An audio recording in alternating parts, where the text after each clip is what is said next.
اعوذ باللہ من الشیطان الرجیم بسم اللہ الرحمن الرحیم۔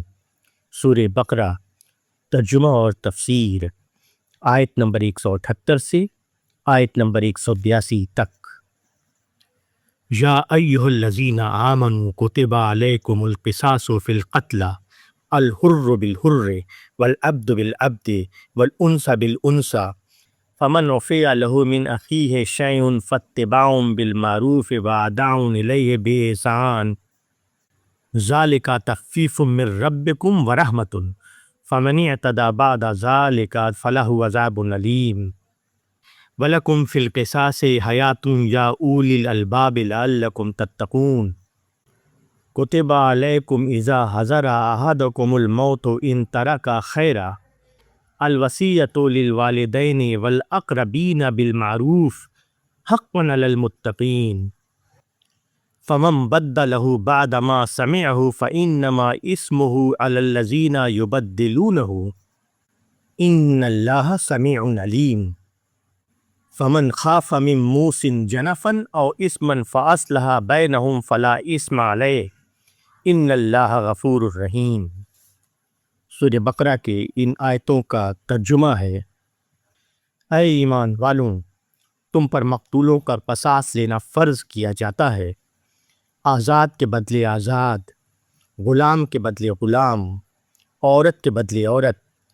پھر جس کو اس کے بھائی کی طرف سے کچھ معافی ہو جائے تو اس کو چاہیے کہ وہ معروف کی پیروی کرے اور خوبی کے ساتھ اس کو ادا کرے۔ یہ تمہارے رب کی طرف سے ایک آسانی اور مہربانی ہے۔ اب اس کے بعد بھی جو شخص زیادتی کرے اس کے لیے دردناک عذاب ہے۔ اور اے عقل والوں، قصاص میں تمہارے لیے زندگی ہے تاکہ تم بچو۔ تم پر فرض کیا جاتا ہے کہ جب تم میں سے کسی کی موت کا وقت آ جائے اور وہ اپنے پیچھے مال چھوڑ رہا ہو تو وہ معروف کے مطابق وصیت کر دے، اپنے ماں باپ کے لیے اور اپنے قرابت داروں کے لیے۔ یہ ضروری ہے خدا سے ڈرنے والوں کے لیے۔ پھر جو کوئی وصیت کو سننے کے بعد اس کو بدل ڈالے تو اس کا گناہ اسی پر ہوگا جس نے اس کو بدلا۔ یقیناً اللہ سننے والا، جاننے والا ہے۔ البتہ جس کو وصیت کرنے والے کی بابت یہ اندیشہ ہو کہ اس نے جانبداری یا حق تلفی کی ہے اور وہ آپس میں صلح کرا دے تو اس پر کوئی گناہ نہیں۔ اللہ معاف کرنے والا، رحم کرنے والا ہے۔ سورہ بقرہ کے ان آیتوں کی تفسیر ہے: قتل کے معاملے میں اسلام میں قصاص کا اصول مقرر کیا گیا ہے، یعنی قاتل کے ساتھ وہی کیا جائے جو اس نے مقتول کے ساتھ کیا ہے۔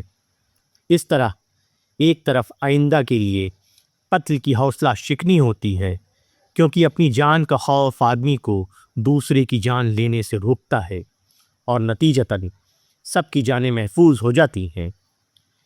قاتل کے قتل سے پورے معاشرے کے لیے زندگی کی ضمانت پیدا ہو جاتی ہے۔ دوسری طرف مقتول کے ورثے کا انتقامی جذبہ ٹھنڈا ہو کر سماج میں کسی نئی خرابی کا، کسی نئی کارروائی کے امکان کو ٹھنڈا کر کے ختم کر دیتا ہے۔ تاہم قصاص کا معاملہ اسلام میں قابل راضی نامہ ہے، یعنی مقتول کے ورثہ چاہیں تو قاتل کو قتل کر سکتے ہیں، چاہیں تو مالی معاوضہ لے سکتے ہیں اور چاہیں تو معاف کر سکتے ہیں۔ اس گنجائش کا خاص مقصد یہ ہے کہ اسلامی معاشرے میں ایک دوسرے کو بھائی سمجھنے کی فضا باقی رہے، ایک دوسرے کو حریف سمجھنے کی فضا کسی حال میں پیدا نہ ہو۔ نیز خون بہا کے اصول کا ایک خاص فائدہ یہ ہے کہ اس کے ذریعے سے مقتول کے وارثوں کو اپنے چلے جانے والے فرد خاندان کا ایک مالی بدل مل جاتا ہے۔ جب کوئی مر جاتا ہے تو یہ مسئلہ بھی پیدا ہوتا ہے کہ اس کی وراثت کا کیا کیا جائے۔ اس سلسلے میں اسلام کا اصول یہ ہے کہ اس کی وراثت کو اس کے رشتہ داروں میں معروف طریقے سے تقسیم کر دیا جائے۔ گویا مال کا تقویٰ ہے، جب مرنے والوں کے رشتہ داروں تک حصہ بہ حصہ اس کا چھوڑا ہوا مال پہنچ جائے تو اس سے معاشرے میں یہ فضا بنتی ہے کہ ازروِ حق جس کو جو دیا جانا چاہیے وہ دیا جا چکا ہے۔ اس طرح خاندان کے اندر متروکہ مال یا جائیداد کے حصول کے لیے باہمی نزاع پیدا نہیں ہوتی۔ خاندان کا جو شخص قانونی اعتبار سے وارث نہ قرار پاتا ہو مگر اخلاقی اعتبار سے تو مستحق ہو، تو مرنے والے کو چاہیے کہ وصیت کے ذریعے اس خلا کو پر کر دے۔ یہاں وراثت کے بارے میں معروف کے مطابق وصیت کرنے کا حکم ہے۔ آگے انشاءاللہ ہم دیکھیں گے کہ سورہ نساء میں ہر ایک کا حصے کو قانونی طور پر معین کر دیا گیا ہے۔